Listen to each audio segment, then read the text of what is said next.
welcome back to my channel and to another video. We have a really fun video that I wanted to do today. It's just going to be a chilled out repot with me Q&A. So I asked you guys to ask me some questions on Instagram, and I made a post on YouTube, and you guys definitely came through, so thank you for that. I think I have about 15 questions to answer, while I also repot a bunch of my brand new begonias. And I have a Hoya and a Birkin as well that need repotted. So let's jump right into it. I had so much fun drinking an adult beverage on the Never Have I Ever plantq edition that I decided to have another during this video. So today I am actually drinking a Bud Light seltzer, and it's black cherry and it's very yummy. See, I am a Bud Light girl myself. I really like beer, and Bud Light is my beer of choice. So whenever I see that they come out with a hard seltzer, you bet. I had to go out yesterday to Walmart and I picked up 6 more of these really cute white ceramic planters or pots. I already have several of them and I like them so much. I like the look of them. I like the price of them. These are only $2.50 a piece for 4-inch. I think they're actually more like 4.5-inch, maybe even 5. So yeah, I really like them. They do have, I think, 6 or 8 inches as well. But everything I'm repotting today pretty much is gonna need this size. So if you guys see me looking down, that's because I have my laptop down here that has all of the questions on it, because I record with my phone. So let's not waste any time. Up first, we're gonna do this beautiful begonia, and forgive me if there's a couple that I don't remember the names of because they don't have name tags yet, but this is one of the number begonias. I think it's like U6400 maybe, but it's absolutely gorgeous. I think it's done really well at acclimating to my home. We don't really have any crispy bits, and there's new growth coming in the middle of the pot, so it's doing well, and I'm ready to repot it into a more permanent situation. So let's go ahead and get started. This is just my little dirt bowl that I dump my older soil into. Now some of these begonias I'm not gonna disturb the roots too much on. Yeah, see, because begonias have really delicate root systems. They're really thin and it's easy to break them and rip them. So I'm just kind of gonna put soil in the pot and set them in and be done with it, because I don't want to disturb them too much. And this seems like a good soil mix that most of them are in. So the first question is, what started your love for plants? And I've actually talked about this before in my story time video with the crazy roommates that we had. I've always loved nature. I've always been into plants, and when I was a little kid, I several times would try to keep little succulents alive in my tiny little bedroom, and I never watered them. I had no idea how to take care of them. I have to say they would live several months, but they always ended up dying on me. I remember my grandma would always try to buy me little plants for like my birthday and stuff, and yeah, they would die eventually. So I just kind of grew up thinking that I didn't have a green thumb. Actually, maybe that I had a black thumb and that I would just kill any plant that I tried to bring in, until a few years ago. And if you want to hear that story time, I'll try to link it up above about what made me purchase my first plant. But I was in a very stressful situation and was at a Lowe's with someone else, and I seen this little stand of succulents, and they had the cutest little tiny baby aloes for just like $3 or something, and I was like, and I picked one up and I took it back and I started caring for it, and that little plant moved with me to several different homes. It did really well, and I had it and kept it alive and kept it happy for about a year, and then I said, hey, maybe I can keep plants alive. So let me show you that plant now and where he is today. Oh gosh. So this was my very first ever house plant, and this is Big Al. And big he is. He actually has 3 little baby pups, shoots coming up in his pot now. They're so cute. But yeah, he started out as the teeniest little aloe vera plant, and look at him now. He is awesome. I love him. And he is what started it all, I guess you could say. So yeah, after about a year of having Big Al and him thriving, I decided to bring in some more plants. And so I did, just from like big box stores. Brought in a bunch of just really common plants, you know, and I still have most of those today, several anyway, like my pothos. She's up there, she's massive, she needs a haircut really bad. That is what started it. And then I discovered there was a plant community on YouTube, and I started watching Harley G, and it just spiraled from there. So that's that.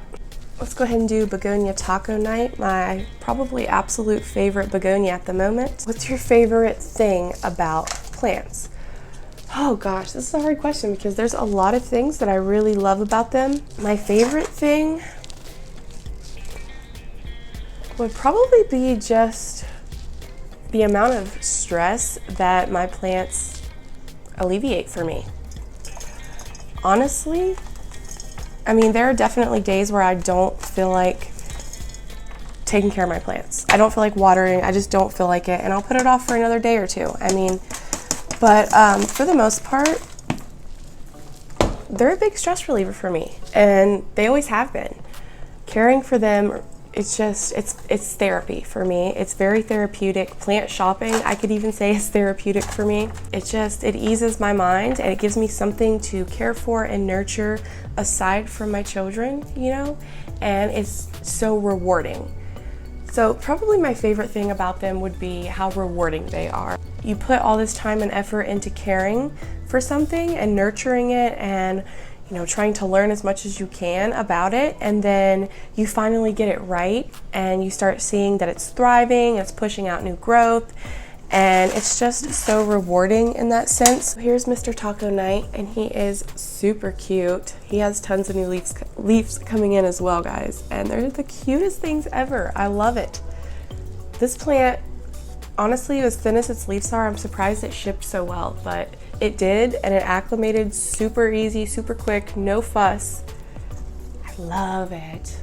Okay, so for this birkin, I wanted to put it in this cute little ceramic pot. The nursery pot and the ceramic pot are basically the same size, but this is square and this is circle, so, but I'll have to just see what's going on underneath the soil and make a decision if he needs a bigger pot or not. But we're gonna try this one because I think it would just be so cute. So the third question is must-have plants for beginners.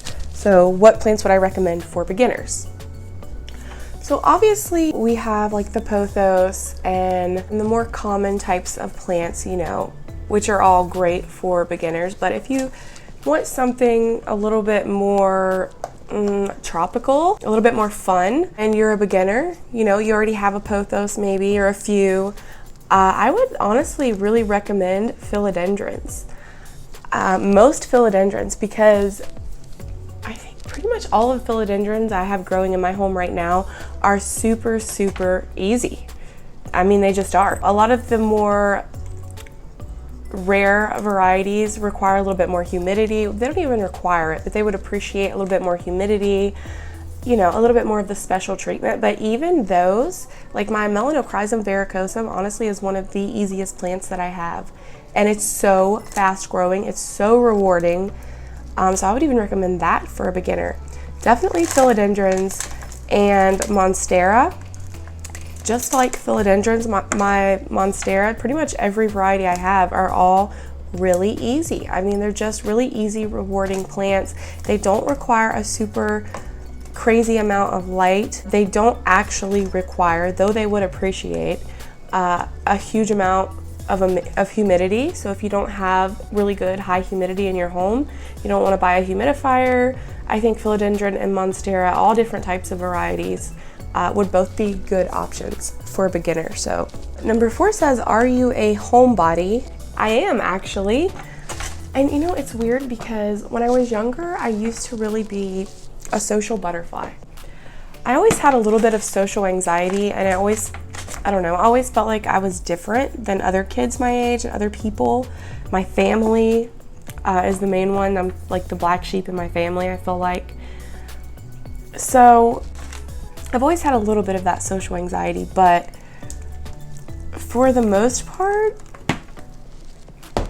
I loved going out to parties and meeting new people, making new friends, hanging out with a big bunch of friends. I mean, you know, later on in my life as I got older and more mature, I realized that many of those friends that I thought I had weren't really friends at all. They were very two-faced, backstabbing, pretty much bitches.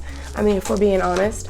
And as I got older, I've cut ties with a lot of those people. And I think that fact, just having my heart broken and being let down by so many people who I considered a best friend, really just, I don't know, it left a bad taste in my mouth, and it's kind of scarred me because I now find it difficult to put trust in other people, particularly girls. I find it hard to make new friends.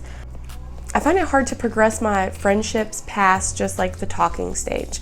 Because, you know, in relationships we say, you know, there's a talking stage before the dating stage. Well, I feel like there's also a talking stage for friendships. So, because I mean that, you know, you talk and you might hang out a couple times and you figure out little things about the other person and determine whether you want to pursue a friendship with them, right? And I don't know, many times I just don't make it past the talking stage, and it's not because I don't like the person. You know, it's a social anxiety. I don't know how to get past that stage to really get close to people. I just have a really hard time with it.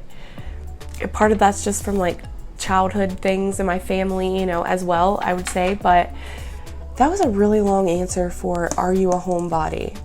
Yes, I am a homebody. I really enjoy my time at home. I really enjoy being here. I think that's another reason why it's really important that I filled my home with all of these plants to keep me company. And I am a homebody, but I do love people, so.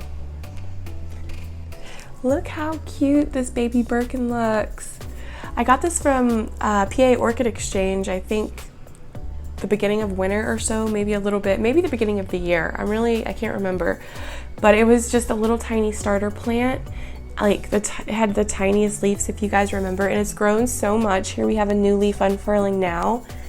And they asked not to repot it until spring because it wasn't, you know, super established yet. And I took their advice. And now I get to repot him in this cute little pot, and I think he's adorable. He's so cute. Let's do this one. This is Begonia Sinbad, and it's really loving the grow light. It's beautiful. That new growth is coming in super pink.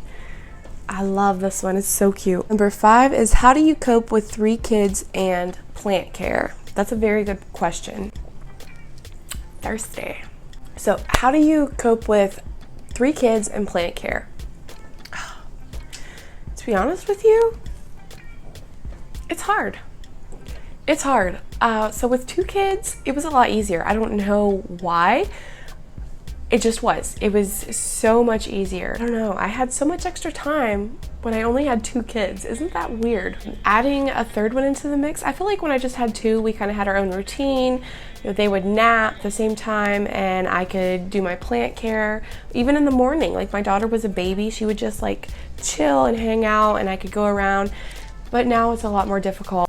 My son, he's fine, he's easy peasy, but my daughter, my middle daughter, she is, you know, she's like almost 18 months and she's in that she wants to get into everything kind of stage, and she needs a lot of things also.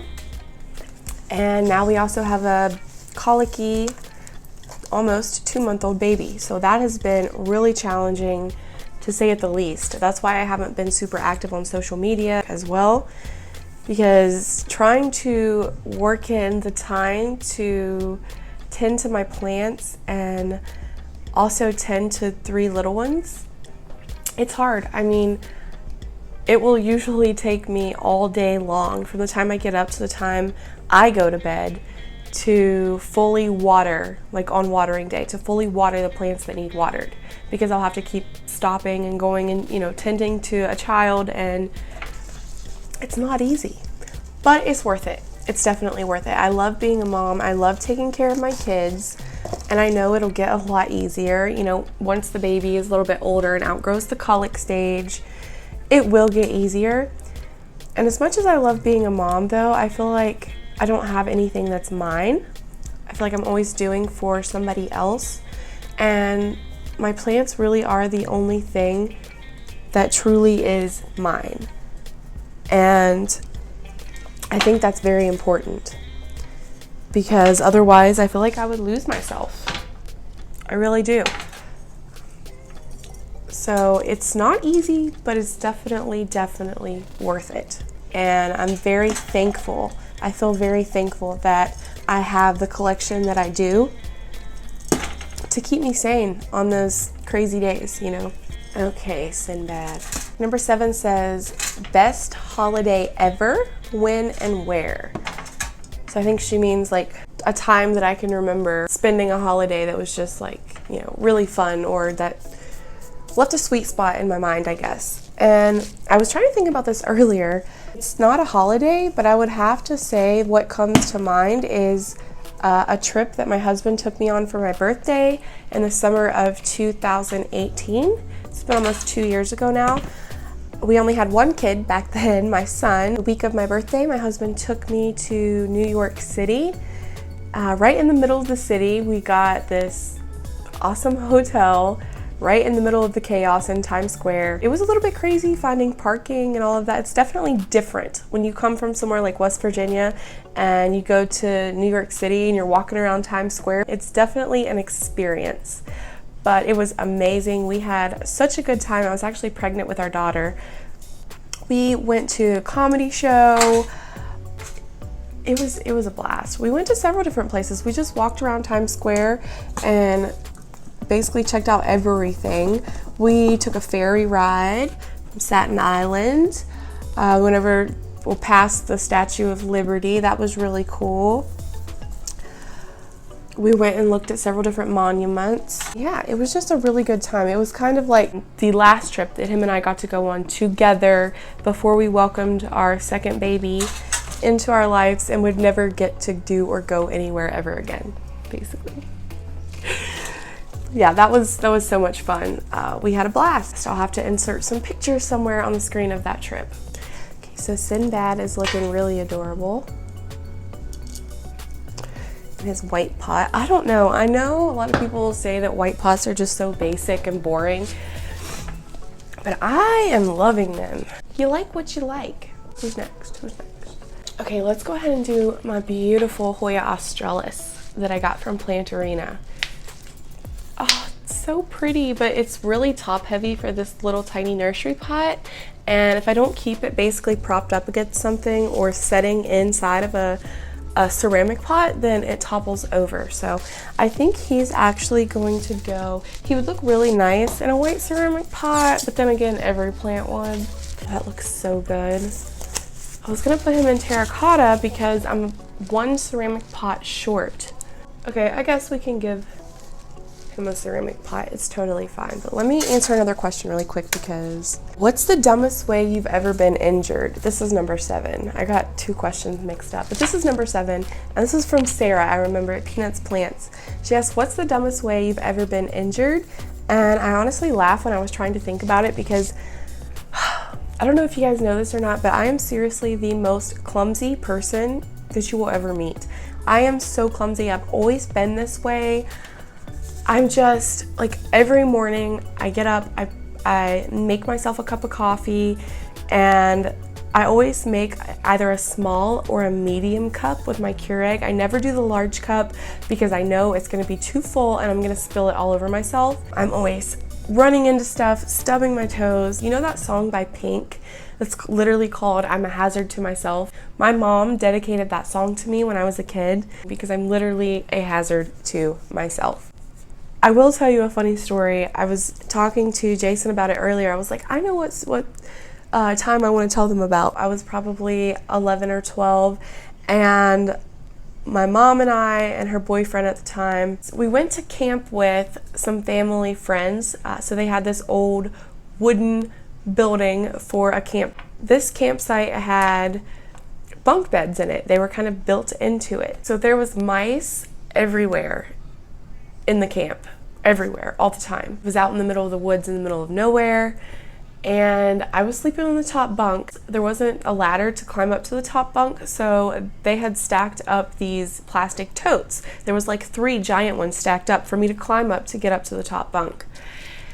So we all went to bed. My mom and her boyfriend were sleeping down here beside of me in a regular size bed, and it was pitch black. I was laying there and I could hear mice running around the camp. Like, you could just hear them running around everywhere. And I was already so freaked out that one of them was going to run across me or get on me. I was just laying perfectly still, like scared to death in the pitch black, right? Sure enough, one of those little bastards ran right across my chest, right across me, and it squeaked as it went by. I was like, meh. And I jumped up out of there. I didn't have time to think about what I was doing. I jumped up out. It was pitch black, like I said. There was no ladder, and I basically just jumped off the bed. I tried to jump down on the totes, and they come tumbling down. And there was this rod, like, I don't know if it was part of the bed frame or what it was, but down near the floor. So when I fell off, I basically fell legs wide open on that rod. I split my spraddler, as my grandma would say. Guys, I'm telling you, to this day, I think that's the most pain that I've still yet ever experienced. I fell on that rod and it hurt so bad. Have you ever been hurt so bad that you couldn't make a sound, like nothing would come out? My mom was sleeping right beside me. I was laying here, like I rolled over on the floor and I was going, and nothing would come out. Like, I was crying so hard that nothing would come out. So I just started smacking her bed like this, and she gets up and turns the lights on and she's like, oh my God, Sam, what happened? And I couldn't even tell her. When I tell you that I could not walk for weeks, I am not exaggerating. We were there at the site, the campsite, for another week, I believe, and it was awful. I could not walk. I had to lay, but no matter if I laid on my side or my back, no matter which way I laid, it still hurt so bad. I couldn't move, roll over by myself, and I had to stay there another week, guys. I had to lay in that bed, not able to move or get up, and listen to these mice run around everywhere, and I couldn't do anything about it. It was torture. It was torture. Yeah, and I'm pretty sure I fractured my tailbone. I'm positive. I had problems for months after that, and I've never been the same since. I have back issues from my epidurals with my kids anyway, but I also have issues down where my tailbone is, and I am positive that's why. So, this one was also Sarah. So she asked, are you usually late, early, or on time? Again, I'm just totally telling on myself this entire video. I know that being late is a pet peeve to a lot of people, I'm sure, but that's just who I am at this point. If I'm early, you better give me an award, because it doesn't happen. My whole family, my friends, everyone that knows me knows that I have all the best intentions in the world of being on time, even early. Like, I've even tried that. Like, I'm so bad at running late that I've tried to, try to be early, so at least maybe I could be on time, and it doesn't happen. I'm probably even more late when I try to be early. So I'm not good with time management. I'm not good with I'll be like, oh, I have an hour. I'm good, and then, it just flies by. I run out of time, and I'm like, what the heck? Something goes wrong. I lose something. I can't find it.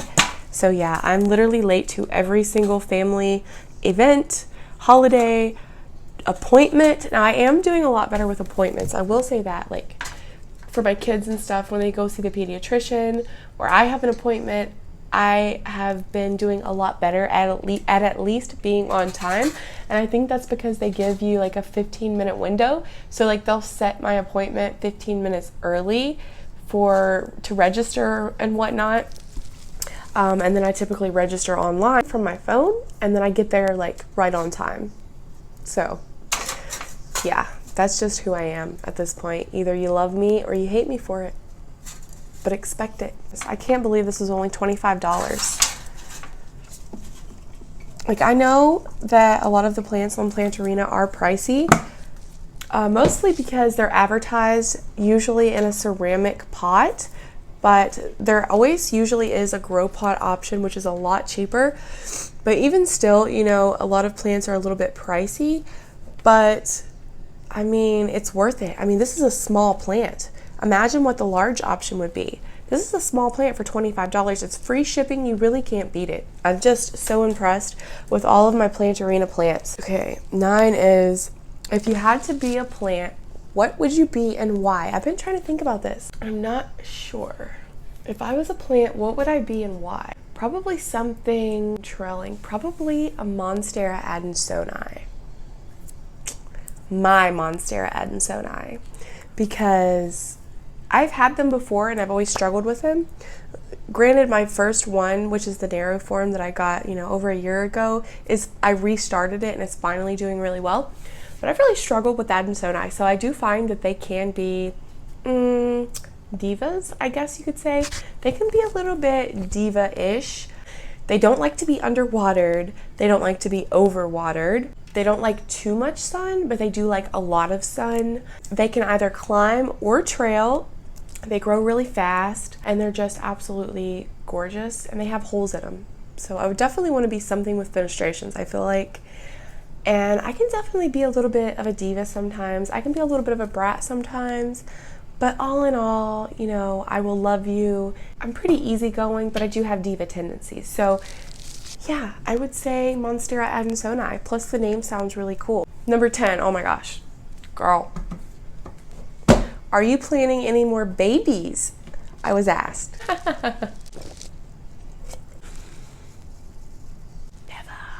I love my kids to death. I love babies.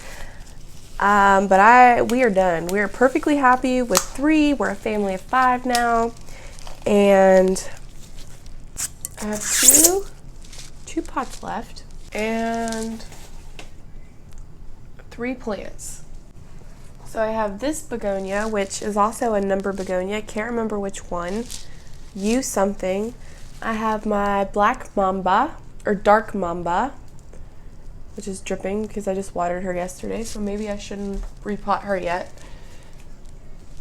And then I have this beautiful Begonia YTO. I think it's pronounced yo.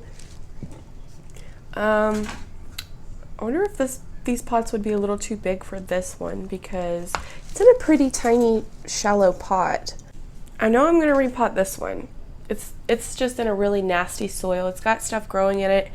And okay, you wanna know? Okay, so the day after I unboxed this, the day after, I was already touching the soil and messing with it.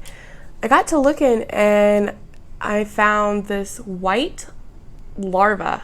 There was this long white body larva, like standing on top of the soil, and it had wings, some type of white winged larva that was really big. It was like this long. It had wings and it was like taking its feet and just doing some weird shit in the soil.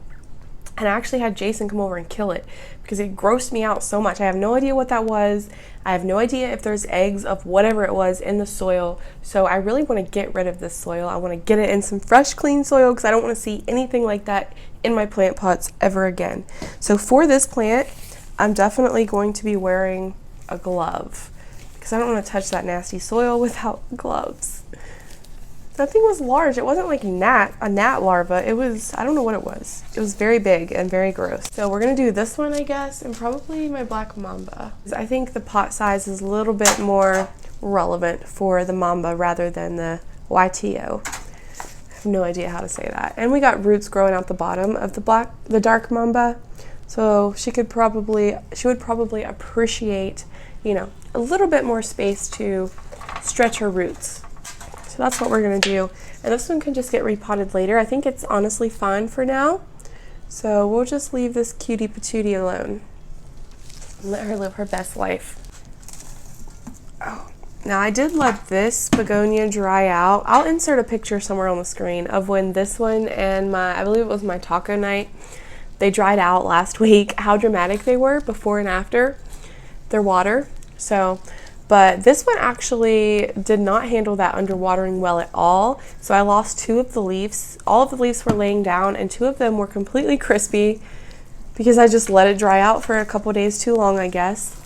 And these ones got a little bit crispy as well. Not too bad, but now I know she does not tolerate underwatering at all. So I won't let that happen again. Oh, that looks nice too. See what I mean? Every plant looks good in a white pot. That's so cute.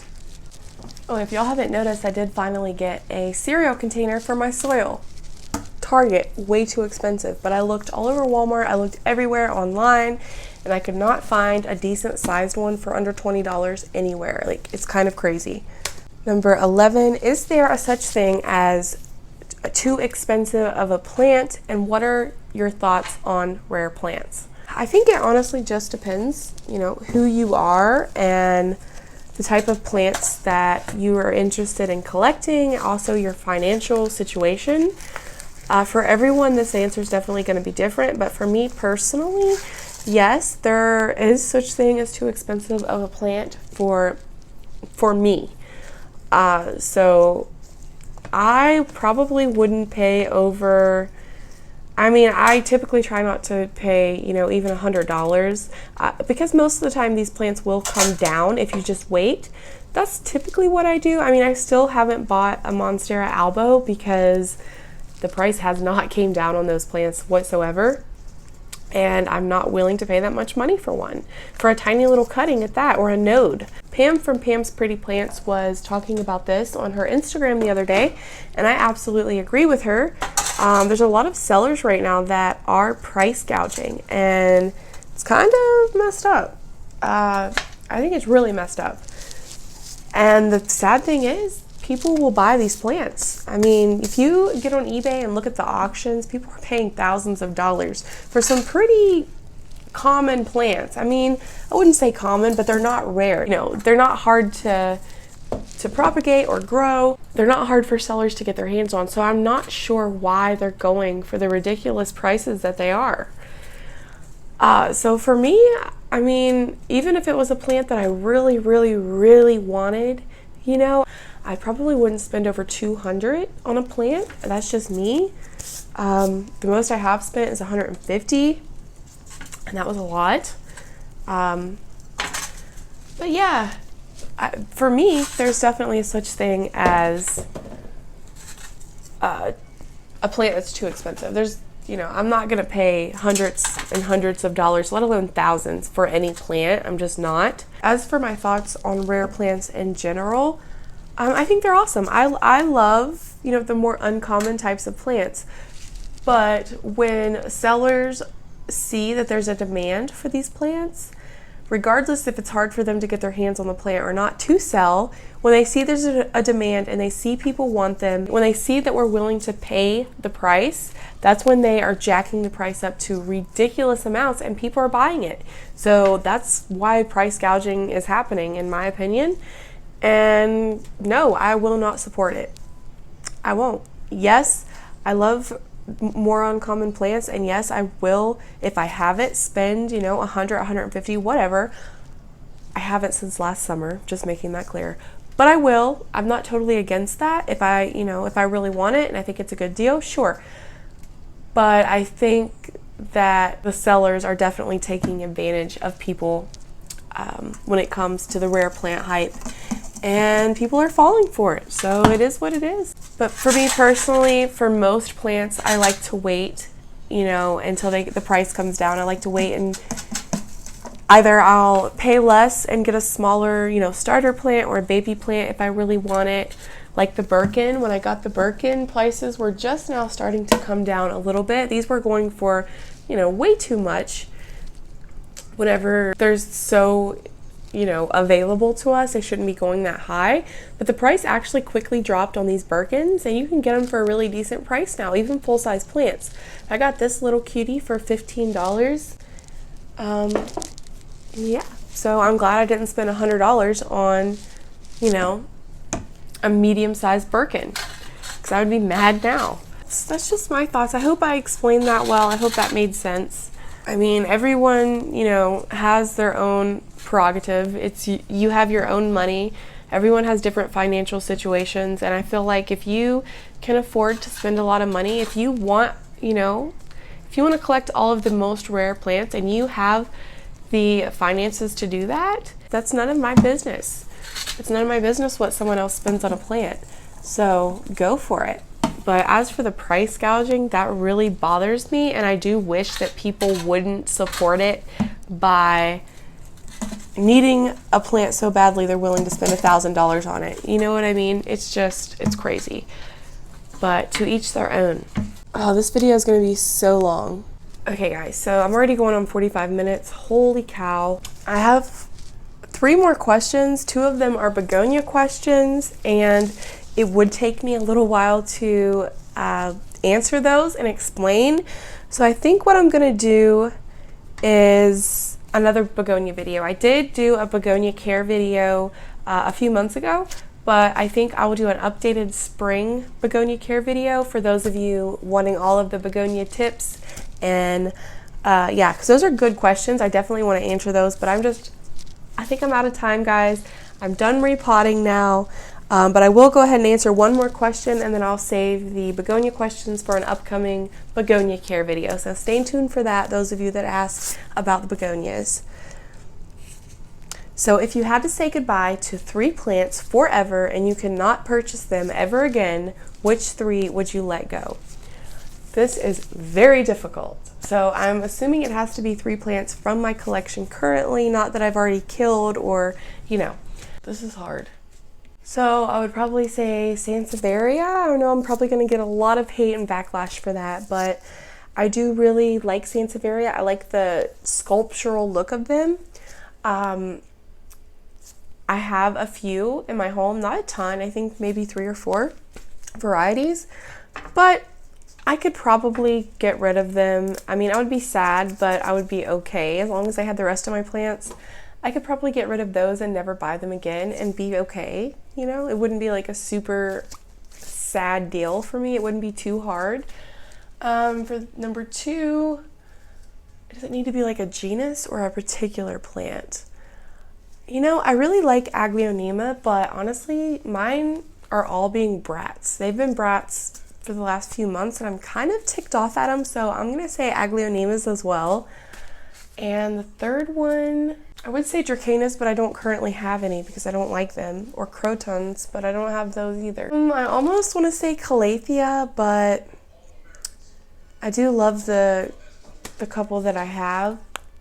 I guess I would say Calathea for number 3. I would probably be okay without those. But yeah, so like I said, there's 2 more questions. They're about begonia care. I don't really have time now to go into it. It's going to take me forever to edit this already. So I will do an updated begonia care video soon answering those questions, I promise.